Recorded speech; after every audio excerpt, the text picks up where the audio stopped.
السلام عليكم ورحمة الله تعالى وبركاته. ولا يحلو الكلام إلا بالصلاة والسلام على خير الأنام محمد ابن عبد الله عليه أفضل الصلاة والسلام. عدنا من جديد والعود أحمدي. هاني رجعت لكم بعد انقطاع دام أكثر من سنة ونصف، والانقطاع له أسبابه. توجور واحد باش يبدا تجيه شوية صعيبة. رجعنا مع رمضان، مع تحضيرات لرمضان الشهر الفضيل يدخل علينا بالصحة وبالهنا إن شاء الله.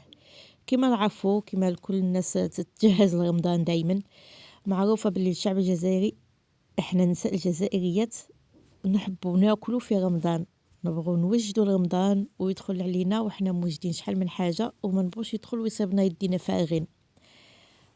طبعا رمضان هو شهر العبادة وشهر الصلاة وشهر القرآن، هذا أمر مفروغ منه، ولكن توجور نبغيو هذيك الطابلة تاعنا تكون مشبحة، نبغيو الطابلة تاعنا تكون الله الله، وكل واحد ومقدوره. هي مش شرط تكون معمرة بصوالح غاليين، ولكن نحبوا ننوعوها. إذا في إطار تحضيرات للشهر الفضيل إن شاء الله جبت لكم العجينة المورقة لاباط فويتي، اللي دايما نعرفوا بها احنا على الأقل مرة في الأسبوع نحتاجوها نخدموا بها. إذا واش نحتاجو؟ المقدمة جات طويلة شوية، بون هادي شحال ما وليتش ما هدرتش فيديو سي نورمال. الوغ درنا كيلو نتاع الفرينة، كيلو تاع الفرينة درنا له شوية تاع ملح، 2 معالق تاع خل، 3 معالق أو 4 تاع زيت، ما يهمش شحال، ليسونسيال واحد شوية. نلمو العجينة نتاعنا هكذا نبسوها ونبداو نلموها بالماء، نديرو لها شوية تاع الماء بحيث أنها تكون عجينة طرية، ما تكونش ناشفة بزاف، لازم تكون طرية باش تتمشى معنا، لأنه باش من بعد كي نورقوها نحتاجو عجينة تكون طرية باش تساعدنا. والمارغرين تاع الفيطاج نحتاجو رطل، صديق كيلو تاع الفرينة 500 غرام تاع الزبدة. الوغ نحلو نقسمو العجينة نتاعنا اون دو ونفتحوها بالوراق بحيث تكون تاع نصف سنتيمتر هكذا، تقدر تكون 1 سنتيمتر، ونغطيو فيها هذيك لا مارغرين. وكيما شفتو لويتها روليتها كومبلي وحطيتها. نجيب النصف الثاني تاع العجينة ونحله بنفس الطريقة، هي دي فوالا كيما راكم تشوفوا، ونحله كبير على العجينة الأولى بواحد شوية، يعني 2 أصابع هكذا. علاش؟ باسكو غادي هذاك العجينة اللي وليناها غادي نحطوها في وسطها، نحتاجو باش تتغطى وتتبلع كومبلي. الوغ ربينا فيها الزبدة، النصف الثاني تاع الزبدة اللي كان باقي، ونبلعو العجينة نتاعنا، نبلعوها مليح في الجوانب، نبلعوها هكذا. هاد الطريقة اللي نستعملوها هادي باش تنقص علينا شوية تاع الخدمة، يعني كيما راكم تشوفوا دوكا 2 عجينات وحدة وسط وحدة مولين، يعني راه كاين ديجا ان تو راه مخدوم. وهكذا نحلو العجينة نتاعنا وبالعقل، غير بالعقل، باش ستادير باش المارغرين ما تخرجناش، يعني نضربو بالوراق او ميم طون نورقو، يعني مش تبداي تورقي ديريكت، نضربو شويه بالوراق.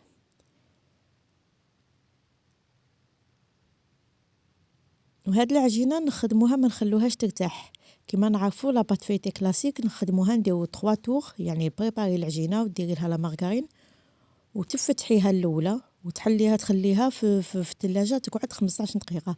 هذه لا، هذه تخدمي وتطوي وتعاودي تخدمي وتعاودي تطوي وتعاودي تخدمي 4 مرات.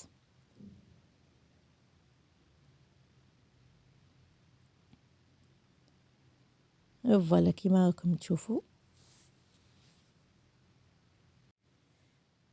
كيما شفتوا كل ما نكملوا التوراق نبلعوها على 2، نرجعوا نبلعوها على 2، يعني في النصف نطويوها ونرجعوا نطفيوها على 2، تجي صديق نطويها على 4، ونرجعوا نفتحوها بالعقل بالعقل، وما تفتحوهاش بزاف، ما تكونش من نديوهاش رقيقه رقيقه فريمون رقيقه، يعني نفتحوها وين توصل هكذا 1 سنتيمتر ونحبسو.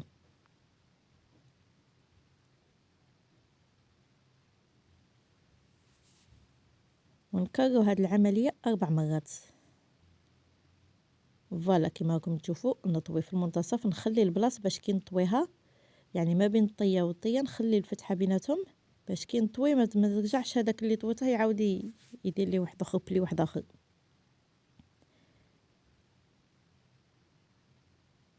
فوالا وتوجور نستعملوا الفرينه باش تساعدنا، واذا كانت العجينه قاصحه كما قلت لكم ما غيش رايحه تجيكم سهله في التوغيق، لازم توجور ديوها حشويه طريه باش تقدر تمشي معكم. والعجينه وقت تخلطوها وديروا لها الماء ما تندلكش، يعني غير تلموها. جربوا تخدموها غير بلا بوم دو لا مان، صديق هكذا دون فاصون دائريه كي شغل غير تلمو باش ما ديرلكمش العلك.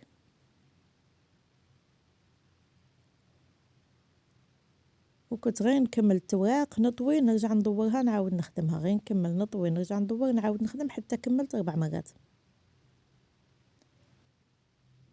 إذا هنا رانا في لو ديرني تور كيما شفتوا، مش حاجه صعيبه، ولكن كي قلنا شويه تشد الوقت شويه تحب الخدمه. كانت هذه وصفتنا لها اليوم، ان شاء الله يا ربي تكون عجبتكم الطريقه، ان شاء الله تجربوها وان شاء الله تنجح لكم وتردوا عليا وتقولي انها ناجحه. وكما قلت لكم هذه تحضيرات الشهر رمضان الفضيل، ان شاء الله يدخل علينا بالصحه وبالهنا. نزيد نحط لكم وصفات اخرى. القناه نتاعي كانت كما قلت لكم كنت حابسه، يعني راهي كانت متوقفه، يعني المشاهدات نقصوا بزاف. اليوتيوب اعتبرها لي قناه يعني فشلت كي شغل لاني كنت سامحه فيها.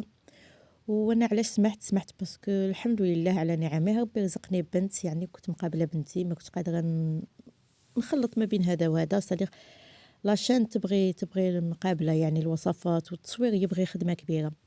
اذا ان شاء الله بربي تدعموني، ان شاء الله راكم معايا وراني معكم، وزيد نحط لكم وصفات اخرى. سلام.